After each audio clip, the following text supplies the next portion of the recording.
Seminário no Ar, um estudo bíblico sobre o tema A Religião Verdadeira, aula número 5. Nem tudo que é religioso atinge a Deus. Esse é o propósito do homem com todas as suas atividades religiosas, é chegar a Deus. Mas acontece que já há uma deturpação muito grande neste próprio alvo. Há muitas religiões que não visam atingir a Deus, mas tão somente atingir um estágio em que as pessoas se sentem bem. Então já não é Deus o alvo dessas religiões, mas é o bem-estar do homem. Isto são religiões modernas. Todas elas já são caracterizadas como não tendo nada a ver com Deus. Ora, se Deus não é o principal alvo, o objetivo da religião, então já ela caiu por terra de início, já não é religião. Religião quer dizer religação, aquilo que se faz procurando restabelecer os laços de ligação com Deus. Mas eu não quero falar dessas religiões, e hoje elas se multiplicam. Religiões principalmente com origens orientais. Essas religiões que não visam atingir a Deus, nós já deixamos por terra de início, porque não servem, não são religião, não atingem a Deus, e aquilo que não atinge a Deus, não agrada a Deus, não traz bênção de Deus e não traz certeza e garantia nenhuma para a vida eterna, portanto não podendo nem ser classificado como religião. Mas como o termo religião já foi deturpado, deformado, então essas religiões pelo menos têm o nome de religião e confundem as pessoas, porque a grande parte das religiões modernas já nem visa atingir a Deus. Eu nem quero falar dessas religiões que visam o bem-estar do homem mediante certas práticas, fraternidade. São aspectos humanos, são variações do humanismo em todos os seus graus e variedades. Isto já nem é meu objetivo aqui. Eu quero falar daquelas atitudes, daquelas empreitadas que visam agradar a Deus. Por exemplo, durante a Idade Média, houve muitas organizações chamadas cruzadas. Hoje em dia, esse termo, de certa forma, vem à tona. As pessoas que participavam das cruzadas eram os cruzados. Eles faziam campanha em toda a Europa para que as pessoas fossem a Jerusalém libertar o Santo Sepulcro. Este era o objetivo das cruzadas. Eles achavam que aquele sepulcro de Jesus, o lugar santo em Jerusalém, os lugares de Jerusalém onde Jesus morreu, foi sepultado, tudo aquilo era importantíssimo. E eles achavam que aquilo era de suma importância, de fundamental significado para o cristianismo. E aquele que se engajava nessa empreitada, mesmo correndo risco de vida, achava que estava fazendo uma grande obra para Deus. E ai daquele que fosse dizer que não. Muitas cruzadas aconteceram na Idade Média. Centenas de milhares de pessoas vendiam tudo, deixavam, abandonavam seus pertences e se juntavam àquelas massas humanas para caminhar a pé desde a Europa até a Palestina para libertar o Santo Sepulcro. Ora, eles tinham isso como a máxima prioridade da sua atividade religiosa. Ai daquele que quisesse discutir esta premissa. Aquele que dissesse que isto era um absurdo, que não tinha sentido, era provavelmente morto. Eles matavam, eles ridicularizavam a pessoa que ousasse discutir aquela premissa de que libertar o Santo Sepulcro das mãos de iníquos era atividade altamente religiosa e agradável a Deus.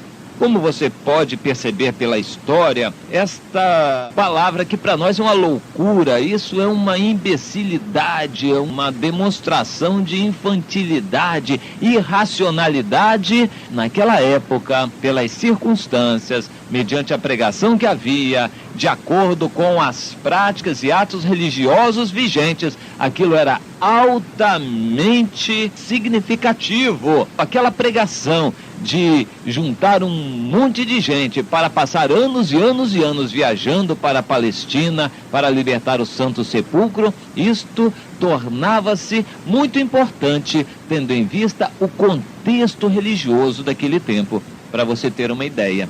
E as pessoas que faziam parte daquela cruzada eram velhos, adultos de todo tipo, jovens, crianças. A verdade é que disseminava praga, doenças de todo tipo entre eles. Aquilo era uma coisa horrível, morria muita gente, no meio do caminho eles eram assaltados, encontravam outros bandos e grupos e havia guerras, escaramuças, problemas sérios de alimentação, problema de logística.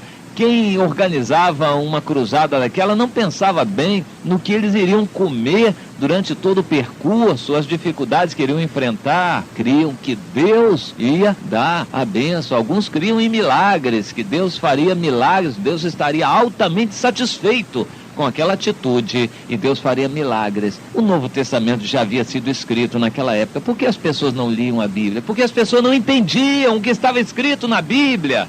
A gente fica triste ao imaginar isto. Será que eles não entendiam nada das palavras de Jesus? Que não é isto, não é lugar santo nenhum, não é templo, não é lugar sagrado nenhum, nem em Jerusalém, nem em Samaria, nem lugar nenhum nessa terra, mas é em espírito e em verdade que se adora o Pai. A religião verdadeira é vivida e praticada em espírito e em verdade, e não mediante coisas corruptíveis, coisas materiais.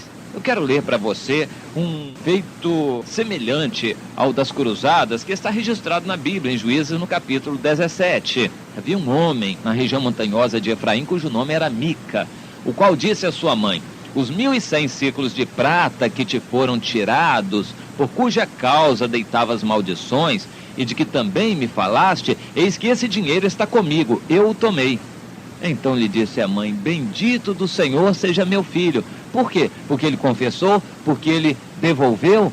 Assim ele restituiu os 1.100 ciclos de prata à sua mãe, que disse: de minha mão dedico este dinheiro ao Senhor. Quem dera que de fato ela dedicasse ao Senhor. Mas você vai ver o que aconteceu. Pensando em dedicar ao Senhor aquela quantia de dinheiro, vamos ver o que aconteceu, o que ela fez. Dedico esse dinheiro ao Senhor para o meu filho, para fazer uma imagem de escultura e uma de fundição, de sorte que agora eu te devolvo.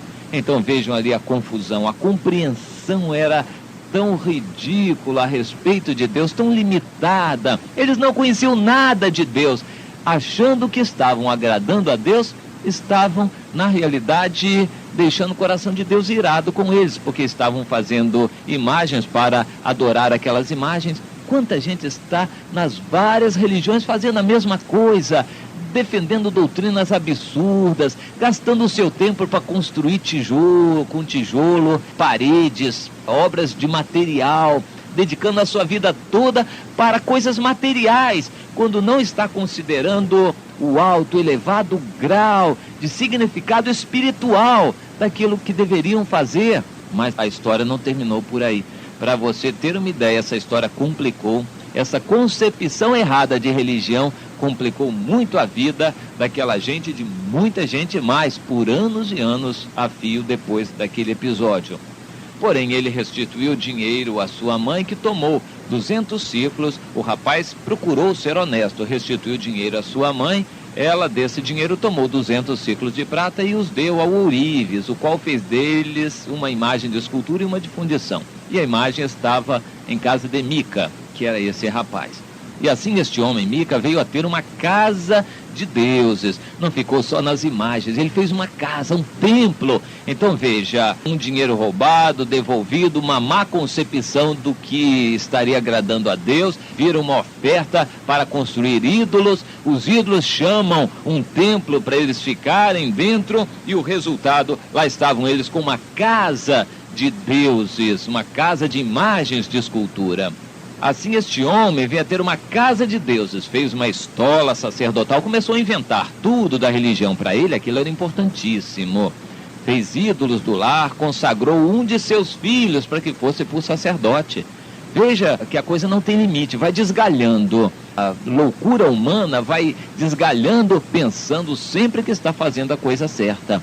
mesma coisa que hoje acontece em tantos lugares, em tantas igrejas, atrás de doutrinas e profecias estapafúrdias e coisas estranhas, vão desgalhando e se afastando de Deus. Hoje a gente encontra grupos evangélicos que não merecem mais o nome de evangélicos, de tanta heresia que há no meio deles. Mas ali estava o Mica exemplificando isso para mostrar que não é novo, isso já havia antigamente. Naqueles dias não havia rei em Israel, cada qual fazia o que achava mais reto aos seus próprios olhos. Havia um moço de Belém de Judá, da tribo de Judá, que era levita e se demorava ali. Este homem partiu da cidade de Belém de Judá para ficar onde melhor lhe parecesse.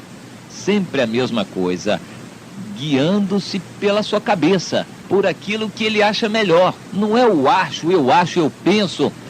Tem que obedecer a Deus, a voz de Deus, a ordem de Deus. O levita deveria ficar onde Deus o tivesse colocado. Mas ele resolveu procurar aquilo que era melhor para ele, onde ele se sentisse melhor. Não deu em nada certo, você vai ver mais adiante. Seguindo, pois, o seu caminho, chegou à região montanhosa de Efraim e à casa de Mica. Perguntou-lhe Mica: de onde vens? Ele respondeu: sou levita de Belém de Judá e vou ficar onde melhor me parecer. Eita, aqui está a base de tanta confusão espiritual. Então lhe disse Mica: fica comigo e sê-me por pai e sacerdote. Porque eu não entendo nada. Você é levita, é bem verdade que não é sacerdote, mas é um levita, entende mais da religião que eu. Então você vai nos ensinar alguma coisa da religião que nós sabemos pouco. Fica aqui comigo e você vai me ser por sacerdote. E a cada ano eu darei 10 ciclos de prata, o vestuário e o sustento. O levita entrou e gostou. Ora, ser levita num lugar com prestígio, reconhecimento e um salário estava muito bem demais. E consentiu em ficar com ele, e o moço lhe foi como um de seus filhos. Consagrou Mica ao moço levita, que lhe passou a ser sacerdote, foi promovido. Ora, promovido porque não tinha capacitação, autoridade para promover. Eu me lembro de um pastor que me disse o seguinte: olha, existem pastores aí que estão fazendo uma fábrica de pastores. Um pastor depois junta com outro, 2, 3, eles começam a ordenar todo mundo pastor. Daqui a pouco vira uma fábrica de pastores por aí afora. Não é a ordenação de qualquer pessoa que traz a bênção de Deus sobre um ministério. É preciso que se saiba isto. O Mica não tinha autorização de ninguém para ordenar ninguém para ser sacerdote, mas fez. A verdade é que fez. E então disse Mica: agora sei que o Senhor me fará bem, porquanto tenho um levita por sacerdote. Ora, que concepção toda deturpada, deformada. Agora eu estou seguro, garantido, eu tenho certeza. Infelizmente, é esta mesma certeza que muitos estão tendo. Certeza que a sua doutrina lhe dá. Certeza que o templo que estão construindo lhe garante. Certeza que a denominação que organizaram lhe dá. Mas estas certezas não têm a assinatura de Deus. Estas certezas são a mesma coisa da certeza que tinham os cruzados quando partiam da Europa para libertar o Santo Sepulcro, achando que estavam praticando o maior ato de bravura espiritual que agradaria a Deus.